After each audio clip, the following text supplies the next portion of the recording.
Hey everybody, it's 3-year, 36,000 mile limited warranty here. Welcome back to the Scout Only Australium Hunt, the challenge where I play man versus machine as Scout until I finally get an Australium drop. This is the first episode where I'm gonna properly lay out the challenge. You know, I haven't really addressed the challenge specifically before, so here's the deal. Scout only, obviously. I will be buying no resistances, I will be refunding no money, I will be purchasing no canteens, and I cannot talk to teammates, and I cannot leave the lobby unless there are 2 or more teammates leave. The goal here with this challenge is to learn a more damage-centric style of Scout, evolve my gameplay, and have fun documenting the process. So as a Scout, my job is pretty simple. I'm going to keep money collection perfect, and I'm going to melt priority targets safely with my high single target damage. Scout's single target damage is absurd when upgraded, and his mobility lets me stay alive while I'm doing it. So my upgrades, I typically go movement first. I get run speed and jump height, and then I put all my money into my scattergun after the fact. That's, just my rule. That's how I do it. Jump height and speed give me control and survivability. Once that's done, every credit goes into just damage. Milk slow is probably the only exception. I'll grab it early if the team seems to be struggling, seems to be low on experience, and they're letting giant scouts run amok. So since I can't communicate, I have to judge my teammates' skill level with their behavior, their weapon choices, their canteen usage, their movement patterns, their aggression, their class selection even. I can't see resistances, I can't see some of their upgrades, but I can see how people play, I can see and hear other upgrades, and it's usually enough information to decide how I'm going to play the mission, whether I'm going to play it safe or aggressive. So this first mission here, Mech Mutilation on the map Manworks, is a great example of that. Team reading right away, and this one's a bit of a more specific case because Steel Trap is an unpopular tour. I notice 3 teammates with extremely high Steel Trap tour counts, 20, 104, and 132. Steel Trap isn't very much a loot hunting tour, so high tour counts are going to indicate that these players love MvM and they play it a lot. The most experienced player, or the one with the highest tour count, maybe not experienced, went Spy, which is great. Spy can do a lot of work in the right hands, and this guy definitely did a lot of work. We also had another Scout in the lobby who wanted me to swap, even though we picked Scout at the same time. I load in really fast into lobbies, so usually I'm able to just, insta-select Scout. Scout doesn't get played a whole ton anyway, as in people don't usually rush to pick him. Scout gets played every tour, obviously, but he wanted me to swap, but I'm locked into the Scout for the challenge, and I figured that this mission was totally doable with 2 Scouts, especially on this older tour where advanced is a pretty generous label. But I did like seeing him play. His loadout was interesting. He ran Criticola instead of Mad Milk, which I really like a lot. I think it's a pretty creative choice, and well, I suspect that these 3 players are queuing together. So with a strong team that's not going to feed and die, and if they do die, they're probably not going to die at a very inopportune time.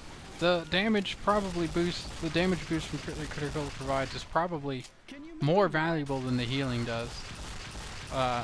I will say though that our bot damage was quite similar throughout the entire tour, pretty much dead nuts even, but early on he did a lot more work on the tanks early.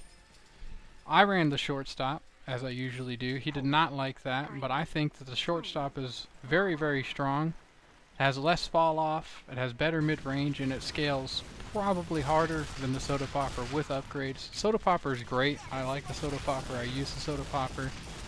But I feel like the shortstop is probably a more consistent source of damage when you're solo, like I am. You aren't always going to be able to get right up to bots. There might be too many bots alive at one time, and might not be able to chase down bots and get close to them. So I feel like the shortstop scales very hard. And I also don't think the jump upgrade on the Soda Popper is extremely useful on this map. It's pretty flat, the map, and you already have a lot of jump height if you're buying the upgrade. So I prefer the shortstop most of the time, but I do enjoy the Soda Popper as well, and I do see its use cases. He also didn't like that I bought movement speed, which is pretty fair. I've never really considered not buying movement speed. This mission, the entire mission, lacks giant scouts, and the team was very strong. The team probably would have insta-killed giant scouts if they were there. But I still feel like movement speed is one of the best upgrades in the game for any class. But Scout in particular, he's already fast, but you know, there's nothing wrong with being faster. It makes everything easier. Collecting, dodging, repositioning. It might not be optimal. I might be able to spend my money in a more efficient way, maybe more damage-centric way, do early damage more so, and maybe I don't need to get 3 ticks of the movement speed upgrade. But I think it's rarely wrong. You can't go wrong with movement speed. You're inherently going to increase your DPS if you're able to rotate and react to things, if you're not the type of player to just memorize every wave and memorize spawns. So mission 1 went well with these teammates, and speaking of teammates, that's a good transition into the question of the day. Last week I asked whether the MvM update will ever come out, and KleinzyBoy64 said, I hope so, but I'm not holding my breath. That's probably everybody's mood right now. Nobody's counting on Valve to come out with stuff. But this week's question is, what's the most annoying MvM teammate archetype you've ever run into? Or specific teammate, or anything like that. Don't name names. Just describe the type, describe the scenario. Drop your answer in the comments, and I'll feature one next episode. That wraps up the question of the day. We begin mission 2, Disc Deletion on the map Decoy.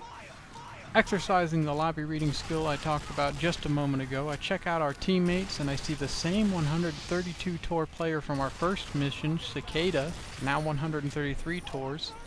He selected Huntsman Sniper, which is actually a pretty good weapon, but it definitely pales in comparison to normal explosive headshots from any of the other sniper primaries. In retrospect here, I think he was having fun with just a goofy loadout because this entire mission's waves turned out to be softballs. There are a few seemingly heavy waves later on, but none of them are really threatening. None of them resemble anything threatening. The rest of the team were all on their first tour within Steel Trap, myself included. We had 2 demos, one of which is a Demo Knight, a Soldier, and an NG.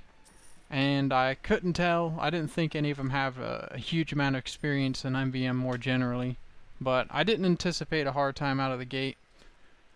We deal with Wave 1, setting a decent standard for the rest of the mission. Missed a little money, which sucks, because this tour seems to drip feed your money a lot more slowly than the more modern tours, which is probably where a lot of the difficulty for old MvM came from. Like, I imagine there were a lot of imperfect ways, a lot of money missed, and for a long time you didn't even get 50 bonus credits for getting an A, so missed money was extremely punishing. In this modern MvM landscape though, we deal with it in stride, and Wave 2 just involves a lot of Huntsman Snipers.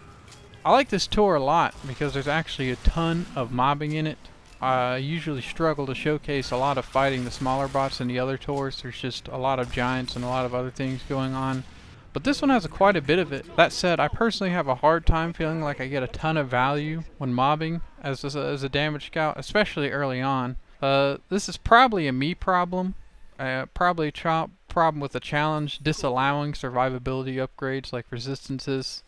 But if I'm in the midst of a ton of bots, I either can miss my shots or get poked out by damage. Not to say Scout is bad at mobbing, but I think for me it becomes a lot easier only when I have a lot of money put in my primary. We do ace Wave 2 though, thankfully, pick up some primary upgrades, and Wave 3 starts off with a giant scout and some soldiers following him. Since the scouts aren't coming out at the same time as the soldiers, we just annihilate them and their entourage. Another thing about Steel Trap is the waves can feel really short. The pacing of this whole tour is kind of sluggish, and depending on the map, depending on the wave, there can be a lot of downtime between sub-waves. which is to be expected because at the time Valve was making a brand new game mode and players were also discovering it. It just today certainly shows its age, and even the newer tours can show their age compared to some of the community MvM missions. We finish up Wave 3 though, same way we initiated it. Missed $8 more there, really letting myself down, but we're just going to shrug it off. We're going to buy some more damage and mosey into Wave 4 of 8 with 88 KGB heavies. No giants, no crit bots, just Putis.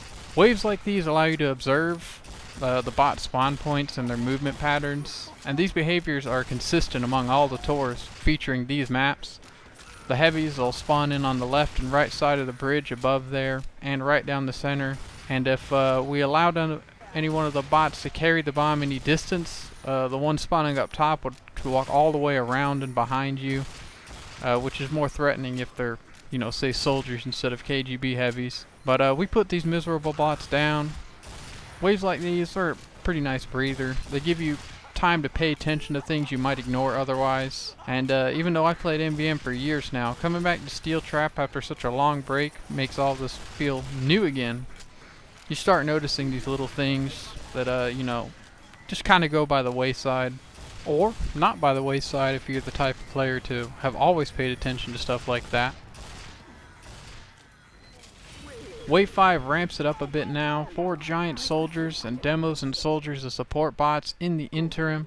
Checking out my performance a little prior to the wave, staying roughly in the same damage range as the rest of my team, which I think I'm pretty happy with. It's hard for me to say what truly good damage numbers might look like, but as long as I stay shooting my gun, I don't play idle scout, I'm honing in the way of the blade. Just like every other mission and every other tour, body blocking is always a good idea. A very powerful tool in your MvM arsenal.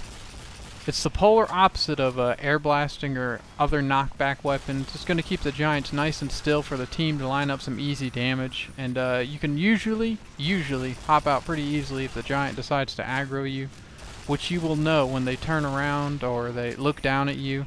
Scout's probably second only to medic when it comes to body blocking, because medic can get a stock uber and body block completely safely. But we don't have a medic in this mission, and it's definitely for the better. Damage will always trump medic support on anything but Two Cities, which was obviously specifically designed to include medic in the lineup. The team finishes up Wave 5 after my well-timed death. Definitely deliberate there. We'll spawn right in front of the upgrade station and grab our usual order. The team all picks up money for me, a bit reluctantly, a little slow about it. They let it sit there a minute. But Wave 6 is another short one. 1 tank and 3 giants. We're going to hop on the tank right out of the gate and flex our newly little muscle arms onto the tank. The scout is a great tank buster, and with a little support we quickly dispatch it and let the rest of the team kill the first giant meanwhile. Not much time for respite though, as the second giant is not far behind the tank with 1 medic still clinging to him. One of our teammates popped the uber, so we'll just have to wait a second for it to fade. Once it does, the second giant blows up. I didn't even get a chance to shoot it. And by this point, the third giant is dropping. I let the sniper take care of the meds, and we wrap up Wave 6. By this point, we have a lot more money to play with. We ramp up the shortstop almost all the way. 10 giant scouts and a whole plethora of support bots ahead of us. I neglect to get slow on milk because I'm pretty convinced we'll be able to handle it and chase down the scouts. Some of the scouts get pretty far, but not far enough for their purpose, and this wave ended pretty quickly despite there being 10 giants. They came out in pairs, so. Well, with just 6 of them left here, we're gonna do what we can, blow them up, chase them down. Not a very complicated wave. Like I said, it was pretty short. Certainly felt short at least. Doesn't take long for the scouts to jump out. We have just 2 more here. Gonna take care of some of these support bots, and then the scouts run out from around the corner and we dispatch them, leading into the final wave. Last wave now. We're all flush with cash. We're all warmed up. Just 18 giants and 2 tanks to contend with. The wave starts off with a tank first. Of course, I jump on it right away, do my thing. As soon as it blows up, I am presented with a giant heavy and a soldier, seemingly irritated that I am thwarting their evil plans, and they fill me full of lead for the trouble. Resilient as I am, I come back and I start helping the team with the rest of the giants, keeping a safe distance, can't get too close. I will be leveraging the increased range that the shortstop allows me, since there's a lot of normal heavies on the floor behind the giants, which would obviously present a problem if I try to get into the giants' faces. But we've got about 13 more giants here. I'm going to lay into the soldier some. A pyro, I think, attempting a body block there. I can't really tell what he's doing. He's using an Uber canteen, being a funny little fella. Getting some crits here on the heavy. Taking care of the snipers. We have another giant soldier here that we're going to deal a lot of damage with. Well, maybe not a lot, but you know, we're trying here. We're trying. Heavy walking up here. By the time there are 8 giants left, the second tank rolls in. We blow it up post haste and then wait patiently for the rest of the giants to drop so that we may kill them and save the day. As soon as the giants do drop, we continue our process of jumping in and shooting them. Getting behind this heavy here to give him a mark, dealing plenty of damage to him. Just a few soldiers left and a giant heavy. Killing that medic there a one shot with the Fan of War, it's not something I will tend to do very often. I'm going to be a little bit cautious about popping medics, but it really doesn't matter at this point in the wave. We're just about flush. We're just about finished. After we pass the mission, I check my damage with only the engineer left to compare with. I do outdamage him about 6,000, so I guess that was alright. But I waste no time and queue up for Mission 3. Mission 3 was CPU Slaughter on Coal Town. This tour, every queue placed me on a different map, which is great from a gameplay perspective. Lucked out there not getting any duplicate maps. There are 3 maps with 2 missions each. Our team this go around had 2 more very high tour count players and 3 more players on their first. The 2 experienced players locked in Sniper and Engineer, very powerful classes, guaranteed to do work this mission. The other 3 players rolled out initially on Pyro, Soldier, and Heavy. Of course, I didn't love the Pyro choice, I never do, but the other 2 were perfectly acceptable. We passed wave 1 without much trouble despite the other 3 players all dying at some point through the wave. But the money never appeared in any weird places, and we had a sniper to fall back on, killing any of the grouped up bots in the main lane. The Pyro player made sure to die first, which is customary for the Pyro people. I do give him props for not running the gas, but I think I can chalk that up to a lack of knowledge more than an abundance of integrity. So upon completing the first wave, the Pyro player swapped to Engineer, perhaps because he didn't see a need for Pyro or he wasn't happy with his performance. Either way, it's pretty random, and 2 engineers aren't the best. Multiple sentry busters can come out, and it can be kind of difficult to know which one is headed to which sentry. It's damage based, so you can kind of tell, but you also kind of can't. It's not a huge deal, but it definitely confirms his lack of expertise. The soldier player, for some reason, decided to swap to scout. Don't know why. Newer players are gonna do random things, but at least within this lobby, they're gonna be easy to carry along. Might have been more difficult if we didn't have these 2 higher tour players to assist us. It is a little troublesome that he decided to run the Force of Nature. Might hinder the sniper to a small degree. You can knock up giants and mess up their headshots. The heavy player swapped to medic. Another random choice. It's pretty unusual to see new players swap at all in MvM, let alone 3 of them swapping from decent classes to certainly questionable ones, but nevertheless, we had these 2 players with us. We had myself as a more MvM familiar player, so wave 2 went fine. I also knew I could up my aggression a bit since the second scout would probably be eager to collect money. I also decided to start experimenting with skipping movement speed this mission going forward. Like the scout for mission 1 had suggested, it definitely felt slow, but I think saving the $600 and ramping up damage earlier was definitely good advice in a tour that gives you low budget for most of its runtime.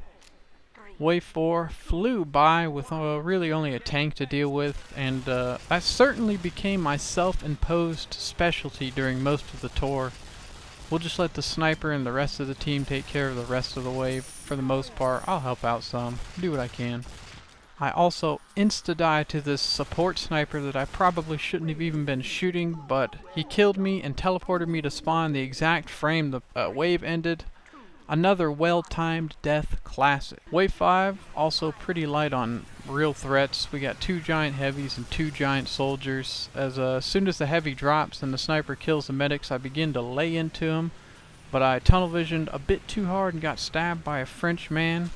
I come back unperturbed and giant soldiers drop from either side. I picked the wrong one to follow. The sniper had killed the medic on the other side there, but I wait for the sniper to take care of the medic with the one I did choose to follow. Scout can kill these medics before they pop, but it's pretty hit or miss, and I'd rather just let the sniper take care of it and guarantee the pick. Final wave now, with 3 juicy tanks for me to feast upon and 2 deflector heavies, also pretty juicy. I max out the shortstop and buy the movement speed I've been neglecting just because I got the money now. We already got the shortstop maxed out. The first tank rolls in and we all probably kill it within 15 seconds. The experienced engineer player swapped to soldier, which admittedly I didn't even notice at the time. He probably thought that the newer player could upkeep his buildings and that he could do more damage to the giants and the tanks as a soldier, which he's right. I get in some light mobbing before the heavies drop. If the sniper didn't kill the bots first. About a quarter through the wave, the sniper repositions himself so he can kill these medics from the side sooner. I gladly start dismantling the heavy and wait for the next.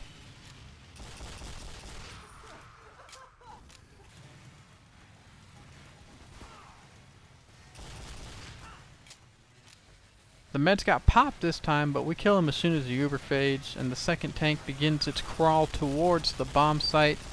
It is no match for our firepower though, and we kill it just as fast as the first one. One more tank and some smaller bots left. I assist the team with the smaller bots, mostly targeting the bomb carriers as well as some sniper supports. Just mostly doing my normal job as scout, same thing I've been doing the entire time on this mission and on this tour. More largely. Final tank finally arrives on scene. This one with some extra health, but the whole team dogpiles it, and just after a couple more bots we close out mission 3. Another one for the history books. Pending a death by yours truly. We check out the drops here. Nothing quite special. Everybody just getting normal weapons, some guy skipping his drop. We queue up for the next mission. Moving on, we are beyond the halfway point now, and I can practically taste that Australium weapon. Can't you? Mission 4 is Data Demolition on Decoy. I do love how every mission on every tour is an alliteration, or however you'd call it. Within this lobby we see the same sniper from the last mission on his final mission for the tour, so we can safely assume we won't be seeing him again after this one. This time he's playing scout instead of sniper, however. We also had a heavy on his 13th tour steel trap, which is not a high number, but it's definitely high enough to assume that he's an avid MvM player and he has built a decent amount of familiarity with this tour. Heavy's probably best left to new players for the most part, since he's an easy class to play and contribute with, and the only thing you can do wrong is just not standing close to the bots. But then again, new players don't pick Heavy every time. We've seen that, so it's understandable that he'd lock it in. He was also running Tasha for this first wave to deal with the giant Sandman scouts, so that's a good choice there. Pretty high IQ. The other 3 players were on their first tours again, and they selected Engineer. Great pick, every team needs one. A Medic on his very first mission of Steel Trap. Medic isn't fantastic as we've discussed, but we can work around it. And lastly, a Spy, another great class, assuming he knows how to play it. We will find out as the mission progresses. We spend our $800 on the usual suspects and begin wave 2 with only 2 giant heavies to take care of. And of course, I die to both of them so I can teleport to spawn. Intentionally, of course. If you are coming to this series looking for a masterclass on how to die as scout all the time, every single wave, then this is definitely the video series for you. If you are looking to learn how to play damage scout, I can help out a little bit with that too. Wave 3 is similarly light, 3 giant demos and a tank with some demo knights and huntsman snipers sprinkled in. It starts off with a handful of demo knights dropping in first, funny little fellows just sprinting at the team like they've got somewhere important to be. They don't, of course, but they commit to the bit.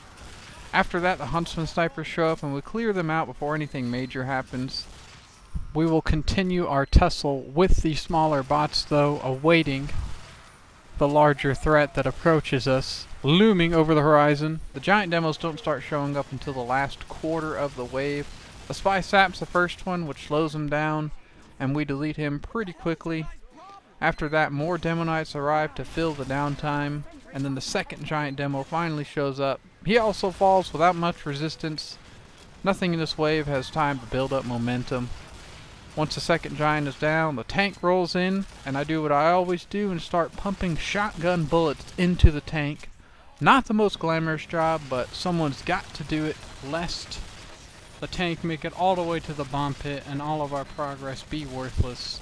It is necessary for me to put shotgun bullets into the tank. Wave 4 has 2 tanks this time, 4 giant scouts and 48 holiday punch heavies, otherwise known as heavy mittens, a bot that doesn't appear in any other MvM mission.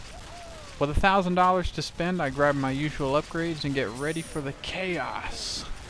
The first tank starts the wave and the whole team shows up to help burn it down. It blows up just past the bridge, and that's a cue for the holiday punch heavies to start arriving. These guys are pretty fun to fight. They have less health than normal heavies, but the same hitbox, and I need to be careful not to get hit or I'll be sent into a fit of laughter. Around about halfway through the wave, the second tank starts rolling in. I immediately swap over to it and start working it down, whittling it down. While I'm focused on the tank, the first 2 giant scouts get killed by the team. We blow up the tank with 13 heavy mittens still remaining. Once the tank is gone, we clean them up, and that wraps up Wave 4, leading us straight into Wave 5. Wave 5 is a bit more stout now, with 4 giant soldiers and 35 regular soldiers to deal with. I opt for movement speed this way for no other particular reason other than just wanting to be fast. The other scout player has swapped to sniper at this point, maybe to avoid redundancy, or maybe he just felt like it was the right move. The wave kicks off with some KGB heavies. These guys are pretty safe for me to fight, so I get in close and take out as many of them as I can, get as much damage as I can before the soldiers start joining them. But once the soldiers do drop in, I stay in the fray because I've got plenty of health to work with at the moment. This gives me the opportunity to practice more of the mobbing and scout that I'm missing so much. It's probably my least developed skill, playing damage scout. So it's nice to have an opportunity to dance around some heavies and soldiers and do some damage. Within the last third of the wave, the giant soldiers begin to arrive. We kill the first 2 without much trouble. I get in close and at one point end up even jumping over one of their crit rockets as he aggroes me. After these first 2 die though, we have some more mobbing to take care of, some more KGB heavies that the sniper will be assisting me with. Hopefully I didn't get in his way and mess him up. The last 2 giants drop closer to the end of the wave, practically on top of each other. We kill them almost simultaneously, and it's at this point I notice that we have a pyro? No idea when he came into the picture. I like to think that he's been here the entire time and just had no impact. Wave 6 looks like a lot at first glance. We've got 10 various giants, we've got 3 tanks, and the terrifying ticklers themselves, the mitten heavies. With all the money we built up though, I go ahead and max out the shortstop. A tank initiates the wave, but it can't handle the power of my shortstop. It dies right underneath the bridge. After that, I start to go toe to toe with the mitten heavies, stifling my laughter as I clear them from up top. The demo knights arrive next, along with the first giant demo. I start giving the giant demo a piece of my mind, and then he dies to the gas pyro, of course. 3 more giant demos follow in his wake, and we kill all of them, even getting some random crits to salt the wound a bit. The second tank shows up about a quarter into the wave, and it doesn't make it far. As the smoke clears from the tank though, it reveals 2 giant soldiers. The team engages them, and then they die promptly. When I head back up top to kill some more mitten heavies, a sentry buster detonates under the bridge and flashbangs me, which is funny. That's only supposed to happen when you actually die to the buster, but shell shock does not bother me, so I keep clearing the mitten heavies with the sniper assisting whenever I let a few get further away than I intended. Sniper, always a helpful class in the right hands. This guy is the right hands. Once all the smaller bots are taken care of, a giant heavy drops down. He walks maybe 3 steps before exploding. The second one shares the same fate. The third tank finally spawns in with some giant soldiers in front of it. I help take care of the soldiers first with the rest of the team, even though they didn't really need my help, but I definitely wanted to pad my damage stat just a bit more. Then we hop on the tank and kill it to finish the mission, but not before I die to a sentry buster, for real this time. Checking out everybody's drops here, nothing special. The sniper getting his tour completion reward, so we won't be seeing him again, as said. Peeping the stats, and we did alright. A lot of tank damage, which I expected. But with that, we find ourselves on the penultimate mission of the tour, Machine Massacre on Manworks once again. We've got the Cicada guy in the lobby again with us, along with the 15 tour engineer and 3 newer players on Pyro, Heavy, and Medic. At this point in the tour, I've kind of realized that Manworks missions seem to be the slowest ones, so I don't really think much of the class selection. I know we can count on Cicada here to do well, and our Engie has already placed his buildings in the expected strong spots on the right sides. Wave 1 is just a bunch of mobbing, soldiers and pyros. I take part in it carefully, getting in where I can without taking a rocket to my beautiful face. Our Heavy is the first player I've noticed using the Brass Beast. Probably the best minigun choice a Heavy has. The movement speed penalty matters little in these Valve-made missions, and it's easy to position yourself right in front of the action. All of Heavy's miniguns are serviceable, like they'll all do a lot of damage, but there are certainly better ones for certain situations. Natasha is good if you have a bunch of giant scouts. Q-Long Heater is good for single target damage because you'll catch the giants on fire, but anything will work. You're a Heavy. A Heavy is a Heavy. Just kill people. Wave 1 ends decently. We ace the money, buy our upgrades, and get ready for Wave 2, which has more mobbing in store for us. As Wave 2 kicks off, I notice our Pyro is using a gas passer. Very shameful. Modern MvM tactics already make this tour pretty trivial. I'm sure you've seen that as we played throughout it. But the gas just sucks out any fun that's left out of it. Pretty disappointing weapon choice. Cicada swaps to Spy for this wave to take care of the Uber medics. At one point, I let poor Cicada die to a sniper wielding a kukri. If only I had hit my shots. I steel myself and keep doing as much damage as I can. We finish wave 2, ace the money again. 2 giant deflector heavies lie in wait for the next wave. We will get, of course, our usual upgrades. Still not getting the movement speed yet. We're gonna put our money into damage. Wave 3 begins with Cicada now playing soldier, standing on a rock that causes all the bonk scouts to run straight to him, letting him kill mostly all of them at once. Very cool piece of tech there, simple but effective.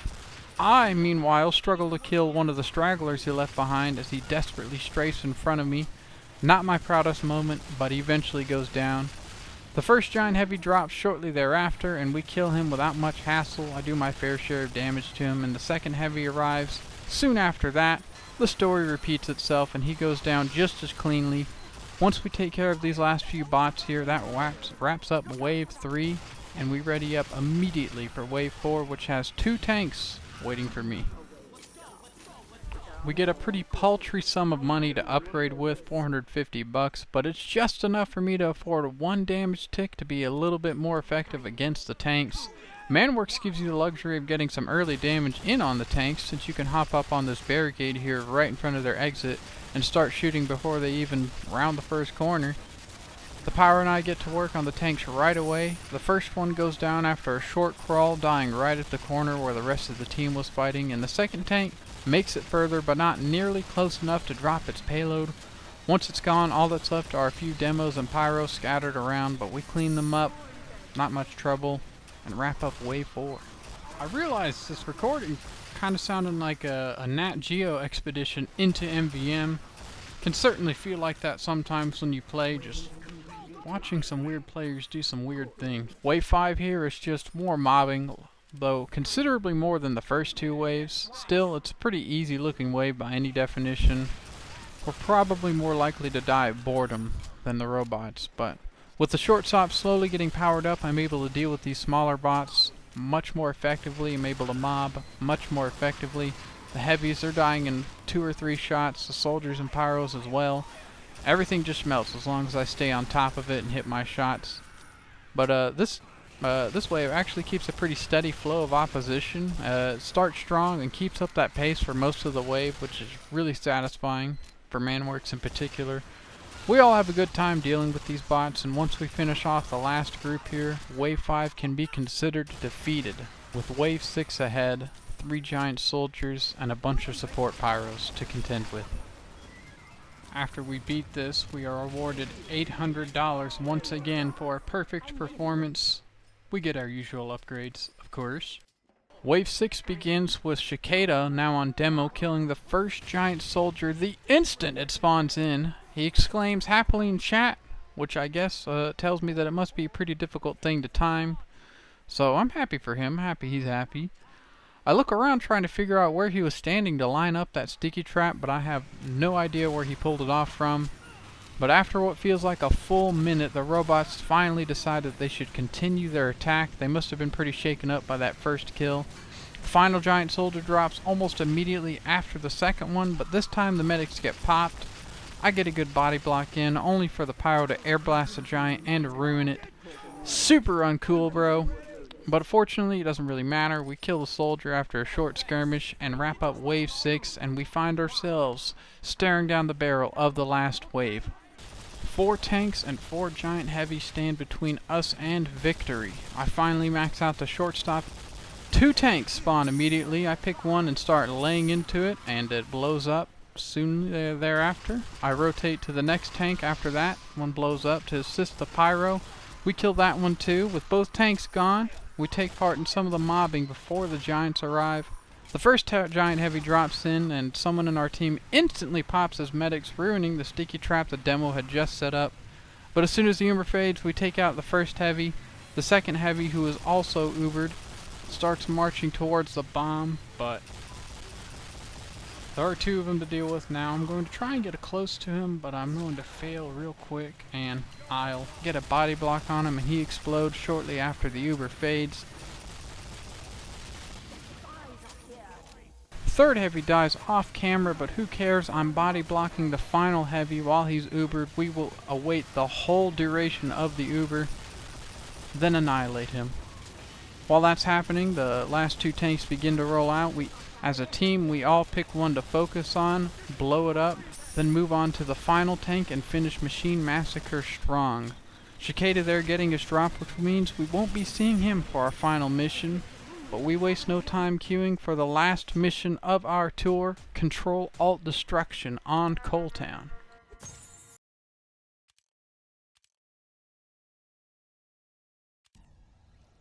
Here we are, the final mission. We load in, we check the lobby, and for the first time all tour, there are no veteran players to speak of. Not a single high tour badge in sight. That doesn't mean that there are no skilled players, but the only familiar face was the same pyro from our last mission. The rest of the team rolls out as 2 engineers and a medic. 1 player disconnects before the mission even starts, but we're already up anyway with 5. Honestly, this is more in line with what I expected when I first started queuing for Steel Trap. I was shocked that 5 out of the first 6 missions had very experienced players in them. Makes me look forward to queuing a tour like this again in the future. Wave 1 begins with some light mobbing, which makes for a good litmus test of how the rest of the mission might go. I preach often about Scout's ability to do a lot of damage, but this tour takes more time to build up that damage than something like 2 cities. Outright carrying is definitely going to be a challenge, especially with my still developing Damage Scout experience. We take our $1,000 and upgrade the shortstop, planning to focus the tank this way it brings. I know it'll take longer to kill this tank than it would later in the mission, and I'm expecting the pyro to be in on it with me. So I'm hoping the rest of the team can handle the soldiers and the huntsmen while I do that. And it's almost dead when I notice some money left on the ground. I try to hurry and intercept it, but it's too late. It burns up right in front of me. $45 gone. The front line is empty. Our newer players had killed some bots and didn't pick up the money before getting pushed back. Every class can pick up money, guys. Don't do this sort of thing.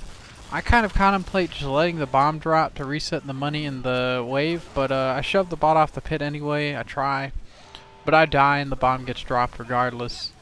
But here on the second attempt, we have a 6th player that joins us. The wave was definitely beatable with 5, even with these 5 players, but not with one of them playing medic.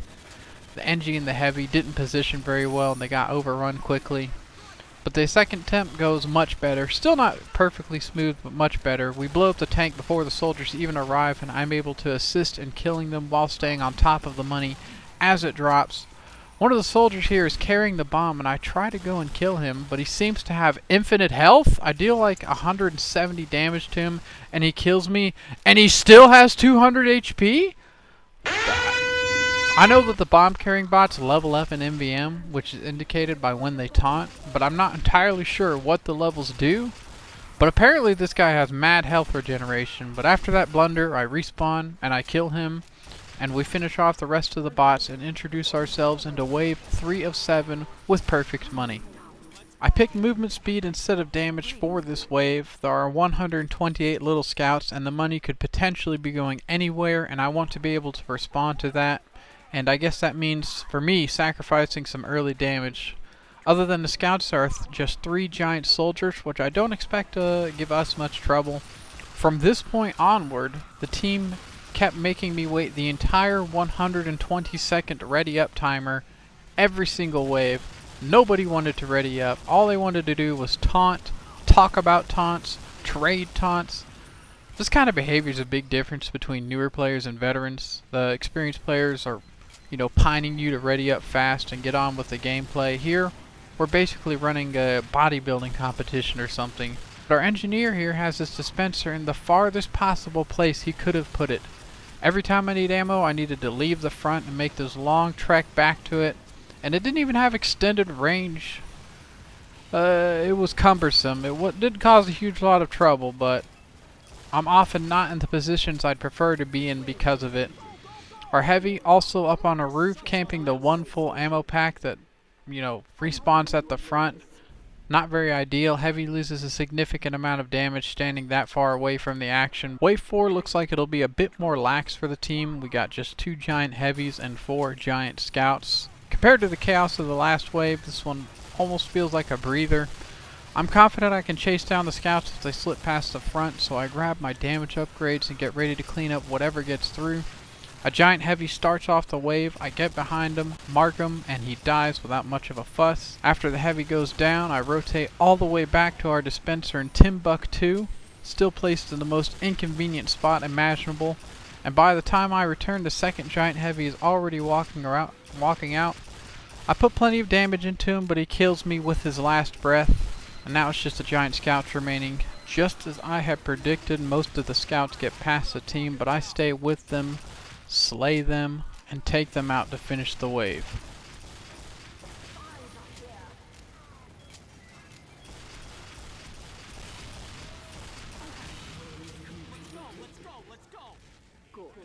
Wave 5 begins with our favorite meal. I scream for the medic in an attempt to get him to crits me, but he never bites. I can't blame him. The tank crawls down the middle runway here and dies towards the end of it.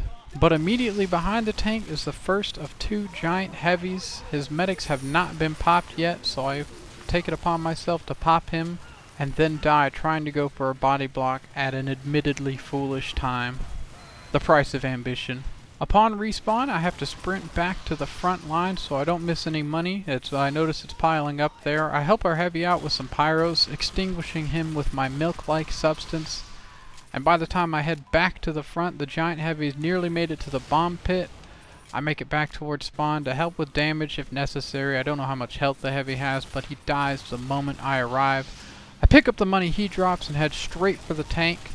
As the tank advances, the last giant heavy is walking out. I like to ignore him for the time being and focus on the tank with our pyro.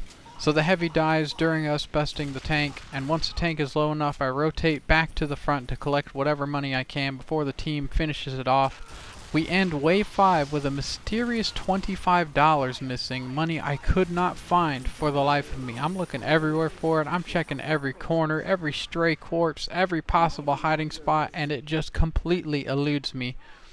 Not a huge deal though, we've got good momentum by now and plenty of upgrades already purchased.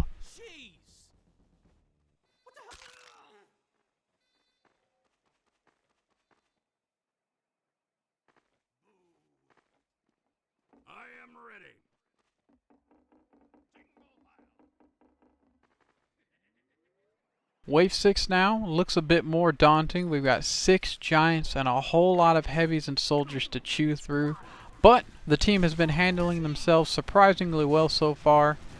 A giant soldier drops first. I pop his medics early on and move on to the heavies while waiting for the Uber to fade. As soon as it does, we delete the soldier and keep dealing with the heavies that are now pouring in behind him. The second giant soldier pulls up, and this time the pyro pops his medics. He's aggroed on our heavy, so I elect for a body block and open fire the moment the Uber disappears.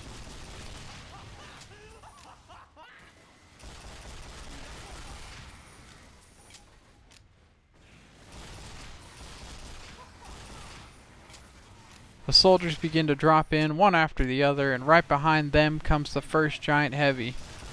Now with the trend, body block him too and let our crits pyro do a bulk of the damage here.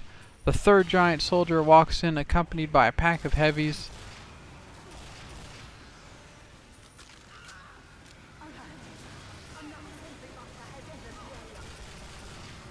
I try to go for another body block here, but he swats me like a fly. But I respawn, sprint back, and return the favor to him. Get owned, bro. The last giant heavy spawns and I maneuver behind him and focus fire on him just like the rest of the team. He goes down quickly, and finally the last giant soldier drops in.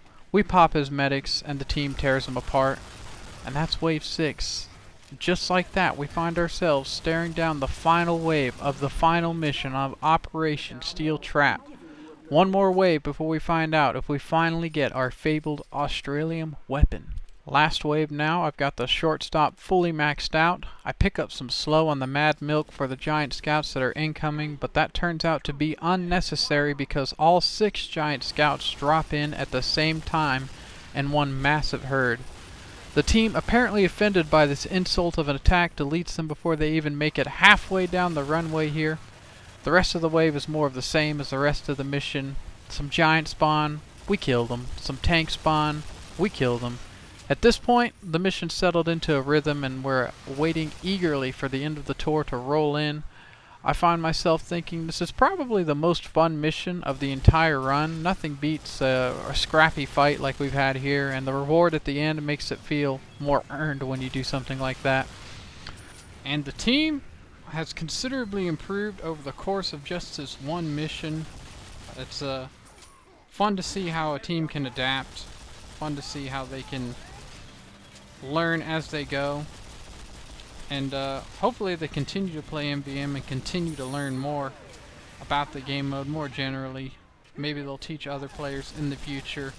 TF2 is an evergreen game in the most true sense of the word, and yeah, I think people are going to be playing it for a long time, MvM included, especially if they have this reward structure that it has and it remains you know, lucrative to some extent, especially so if they ever came out with the dang MvM update. I don't know why they tease that and just stop, you know, just don't say anything about it. Same thing with the heavy update. It's just to be expected with Valve. You know, they've neglected TF2 for quite a long time, but what can you do?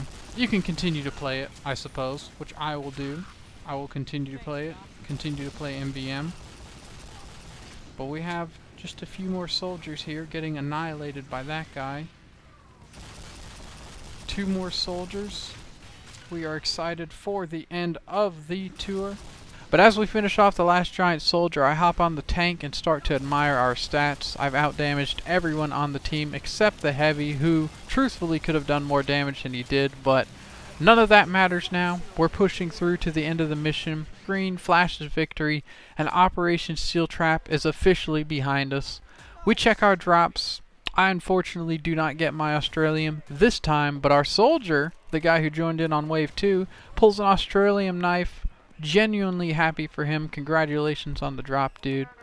And that wraps up Operation Steel Trap. 6 missions, a whole lot of chaos, a surprising number of veteran lobbies, and one final push that ended up being way more fun than I had expected. No Australium for me this time, but huge congratulations to our soldier for pulling a knife. Always great to see someone walk away with something shiny. If you've made it this far, thank you for watching, and to everyone who's been commenting throughout this series, seriously, thank you. It's been a blast reading your thoughts, your stories, your own MvM experiences. I've got more missions, more tours, and more chaos on the way, so stick around if you've been enjoying the ride so far. Thank you again for watching, and I will see you in the next one.